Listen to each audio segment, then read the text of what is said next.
I just picked up a new way to keep clean on the road.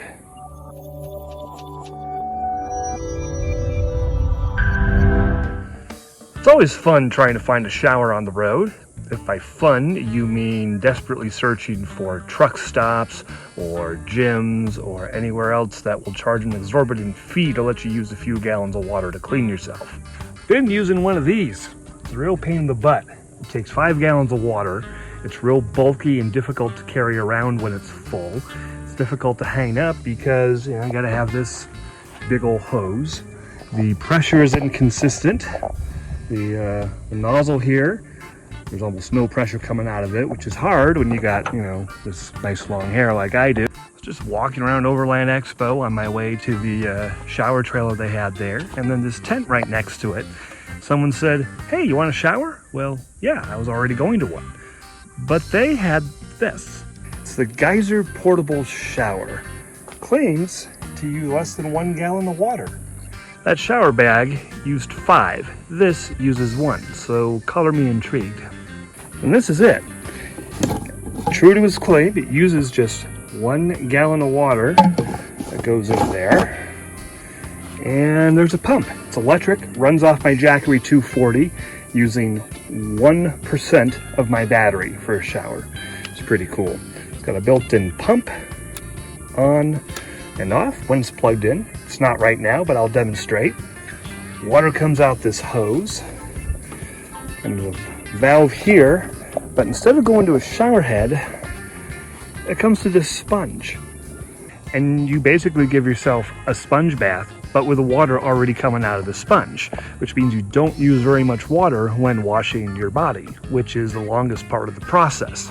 Now it's time to wet and rinse your hair and all that.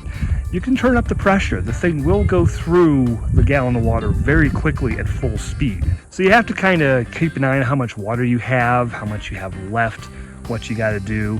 You turn the pressure down when you're just, giving yourself a sponge bath. You can turn it off when you're lathering up your hair. And whatever you've got left, you can turn it on full blast to rinse your hair. If you have extra left over, you can give yourself a nice warm rinse in the end. Now, there are 2 versions of this. I got the less expensive one that does not have a built-in heater. There is another version that has a built-in heater. I chose not to get it. Why no heater? Because it draws a lot of electricity. It draws about 10 amps and it takes maybe 20 minutes to heat up your water.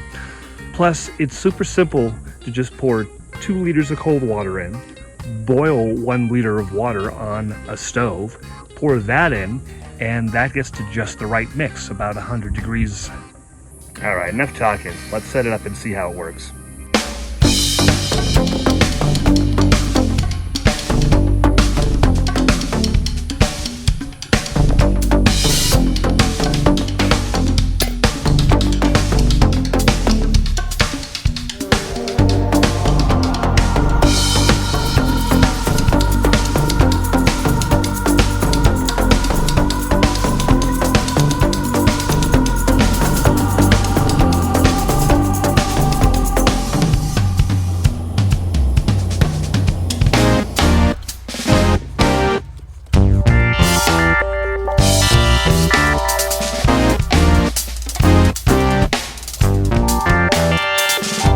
So the valve's set about halfway on.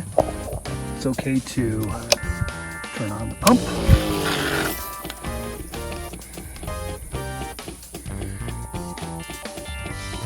Takes a few seconds. And there you go.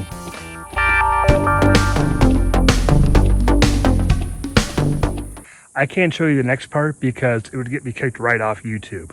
You don't want to see it anyway. Singing in the bathtub. And that's it. Of course, I got the low water when blinking light on because I used all my water. But it was only a gallon and it got me everything I needed. How much power did it take?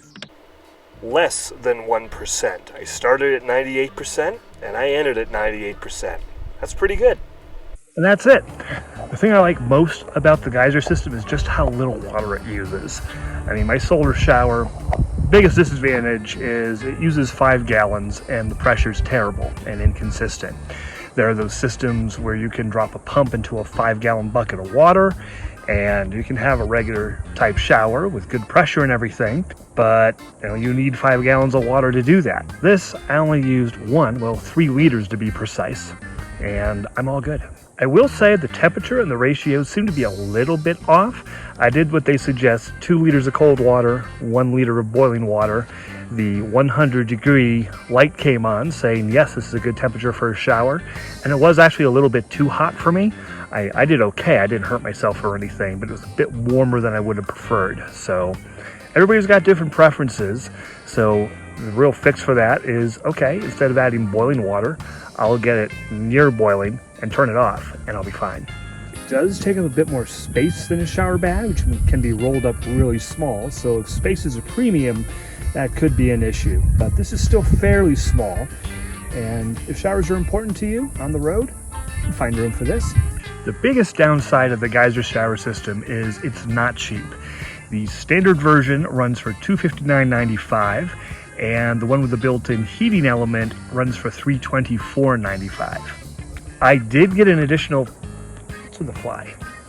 I did get an additional discount off that price because I bought it at Overland Expo. They had a really good deal going on it, so I got it for something like $217, which still isn't cheap, but when you figure a truck stop shower or shower on the road can cost anywhere from 10 to 15 bucks per shower, it's going to pay for itself pretty quickly. Even a gym membership, if all you're using it for is a shower, well, over the course of a year, you could buy one of these and then you got it. So I still think it's a pretty good deal that way. And I should mention that this is not a sponsored video. They didn't pay me to make this. I'm just a satisfied customer and wanted to share the info with you. That's it. We take you now to Kermit the Frog with another fast-breaking news story. I've got a referral link. Click the link down in the description. I'll throw it on the screen here as well. And go ahead and click on that if you want to buy yourself a Geyser. And yeah, I will get a little kickback from that. But there you go. Make it nice and easy for you. Now back to the video.